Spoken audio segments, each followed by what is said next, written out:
शिरपूर पोलिसांची मोठी कारवाई। 34 बैलांची सुटका करत 26 लाखाचा मुद्देमाल जप्त।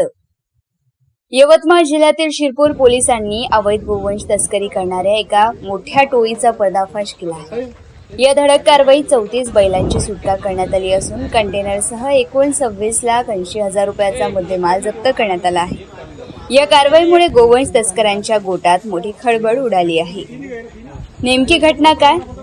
बुधवार 13 मे 2026 रोजी शिरपूर पोलिसांनी एका गोपनीय खबरामार्फत माहिती मिळाली की वणी ते शिरपूर मार्गावरून एका कंटेनरमधून गोवंशाची अवैध वाहतूक केली जात आहे। या माहितीच्या आधारे ठाणेदार सहाय्यक पोलीस निरीक्षक संतोष मांडवर यांनी आपल्या पथकासह शिरपूर ते चारगाव चौकी दरम्यान तातडीने नाकाबंदी केली। दरम्यान संशयास्पद वाटणारा अशोक लेलँड कंटेनर पोलिसांनी अडवला।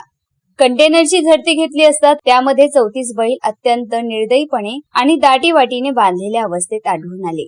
पोलिसांनी वाहन चालक सरगम गुलाबसिंग धुर्वे याला ताब्यात घेतली आहे। प्राथमिक चौकशीत ही तस्करी नागपूरचे तौसिफ अहमद आणि चंद्रपूरचे इरफान यांच्या सांगण्यावरून केली जात असल्याचे समोर आले आहे।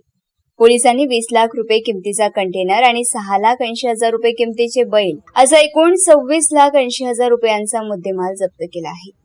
आरोपींविरुद्ध महाराष्ट्र प्राणी संरक्षण कायदा 1976 आणि प्राण्यांना क्रूरपणे वागवण्यास प्रतिबंधक अधिनियमान्वये गुन्हा दाखल करण्यात आला आहे। ही यशस्वी कारवाई जिल्हा पोलीस अधीक्षक श्री कुमार चिंता, अपर पोलीस अधीक्षक श्री अशोक थोरात आणि उपविभागीय पोलीस अधिकारी श्री सुरेश दळवे यांच्या मार्गदर्शनाखाली शिरपूर पोलीस स्टेशनच्या पथकाने पार पाडली। पुढील तपास पोलीस करत आहेत।